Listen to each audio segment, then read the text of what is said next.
हमने सुना है बेटा कि तुम गरीबों को मुफ्त में खिलाते हो। हम पति पत्नी 3 दिन से भूखे हैं। भूख से हमारी हालत खराब है।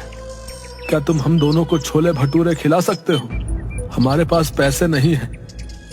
माफ करो बाबा, आज मैं किसी को मुफ्त में नहीं खिला रहा। बाबूलाल की बात सुनकर वहाँ पर खड़े हुए लोग बाबूलाल को देखकर हंसने लगे। ठीक है बेटा, जैसी तुम्हारी मर्जी। मैं तो किसी भी प्रकार से भूखा रह लेता हूँ, लेकिन ये मेरी पत्नी कुछ दिनों से बीमार भी चल रही है। तुम ऐसे ही कुछ खिला दो। मेरी मजबूरी समझो बाबा, मुझसे किसी को भूखा नहीं देखा जाता, लेकिन आज मैं बहुत मजबूर हूँ। अगर आज भी मैंने मुफ्त में खिला दिया तो मेरी बहुत ज्यादा बदनामी और बेइज्जती हो जाएगी। मेरे पास पैसे तो नहीं है बेटा, लेकिन हाँ, कुछ मिट्टी के कंकड़ पड़े हुए हैं। तुम उन मिट्टी के कंकड़ों के बदले मुझे और मेरी पत्नी को छोले भटूरे खिला सकते हो। बाबा, मैं भला मिट्टी के कंकड़ों का क्या करूंगा? मुझे पैसों की जरूरत है। गरीब की दी हुई कोई भी चीज बेकार नहीं होती बेटा।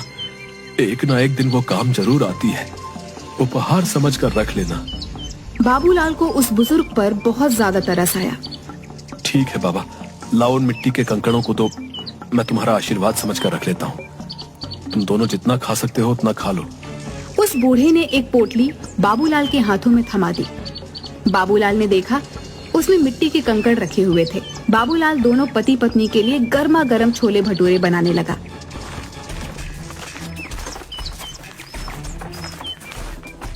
तभी वहाँ पर ठेला लगाकर खड़ा हुआ नरेश बाबूलाल से बोला, अरे इन मिट्टी के कंकड़ों से तू भला कैसे सीताराम और मोहनलाल का कर्जा चुकाएगा रे? बेवकूफ आदमी, इतनी बेइज्जती होने के बाद भी तेरी कुछ समझ में नहीं आया? नरेश, मेरी जिसे मर्जी चाहेगी मैं उसे मुफ्त में खिलाऊंगा। तू कौन होता है मुझे रोकने वाला? जाकर बोल देना अपने मुखिया को। मुखिया का चमचा कहीं का। 3 दिन बाद जब मुखिया उन दोनों से तेरे सर पर चप्पलें पड़वाएगा ना, उस दिन मैं तुझसे बात करूंगा। हाँ, मुझे भगवान पर पूरा विश्वास है, वो दिन कभी नहीं आएगा। इतना कहकर बाबूलाल फिर से छोले भटूरे बनाने लगा, मगर देखते ही देखते वह बूढ़े पति पत्नी बाबूलाल के सारे छोले भटूरे खा गए। बाबूलाल जरा सा चेहरा लिए उन्हें देखता रह गया। उसने देखा उसके ठेले पर अब कुछ भी नहीं बचा था। बाबूलाल चुपचाप अपने घर चला गया। क्या हुआ, आज दोपहर में ही कैसे चले आए? कहीं आज भी सारे छोले भटूरे कहीं बांट तो नहीं आए? निर्मला, मुझसे इस वक्त बात मत करो। अरे तो फिर और किससे बात करूं? अपना सर दीवारों पर मारूं क्या? मेरी तो सोच सोच के हालत खराब होते जा रही है कि 2 दिन बाद क्या होगा। वैसे तुम कभी शाम से पहले घर नहीं आते, आज क्या हुआ? बाबूलाल ने अपनी पत्नी को सारी घटना बता दी। हे भगवान, इस आदमी का मैं क्या करूं? इसने तो बेवकूफीपन की सारी हदें पार कर दी। अरे उन दोनों को सारे छोले भटूरे खिलाने की क्या जरूरत थी? मुझे क्या पता नहीं था। मुझे लगा था कि वो 2 या 3 से ज्यादा नहीं खाएंगे, लेकिन उन्होंने तो देखते ही देखते सारा ठेला साफ कर दिया। लाओ, मुझे भी दिखाओ आखिर उन दोनों ने कौन सी मिट्टी के कंकड़ दे दिए हैं जिसके बदले तुम आज सारे छोले भटूरे उनमें लुटा कर आ गए। वहाँ पर खड़े लोग तुम्हारा मजाक गलत नहीं उड़ा रहे थे। भला कोई मिट्टी के कंकड़ के बदले छोले भटूरे खिलाता है क्या? मैंने उन मिट्टी के कंकड़ के बदले उन्हें छोले भटूरे नहीं खिलाया अनीता। उन दोनों के चेहरे से साफ लग रहा था कि वो कई दिन से भूखे हैं। लाओ दो मुझे, मैं भी तो देखूं उन गरीबों के उपहार में ऐसा क्या है। बाबूलाल ने उदास मन से वह पोटली अपनी पत्नी को दे दी और पोटली में कंकड़ देखकर निर्मला गुस्से से चीखते हुए बोली, हाय राम, अब इस कंकड़ का क्या करूं? लगता है तुम्हारी किस्मत में सीताराम और मोहनलाल के हाथों चप्पल खाना ही लिखा है। अब जो होगा देखा जाएगा निर्मला। अगर भगवान ने मेरी किस्मत में गांव वालों के सामने मेरी बेइज्जती ही लिखी है तो उसे कोई नहीं बदल सकता। बाबूलाल वहाँ से चला गया और 2 दिन बाद बाबूलाल पंचायत में सर झुकाए खड़ा था। क्यों रे बाबूलाल, कैसे लाया है? इंतजाम नहीं हो पाया मुखिया जी, कुछ दिन की मोहलत और दे देते।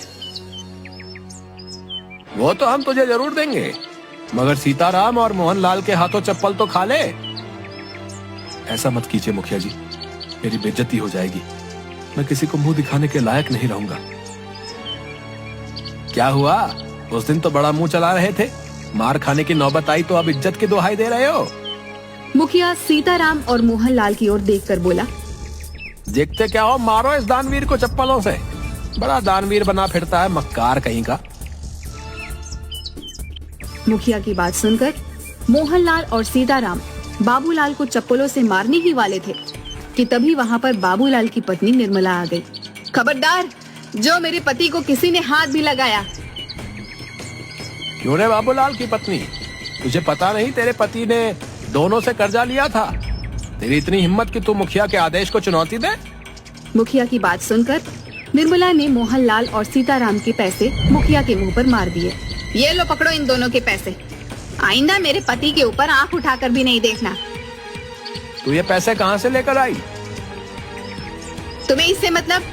तुम्हें इनके सारे पैसे चाहिए थे ना, और इनके पैसे मैंने तुम्हारे मुंह पर मार दिए। बाबूलाल निर्मला के पास पैसे देखकर हैरान रह गया।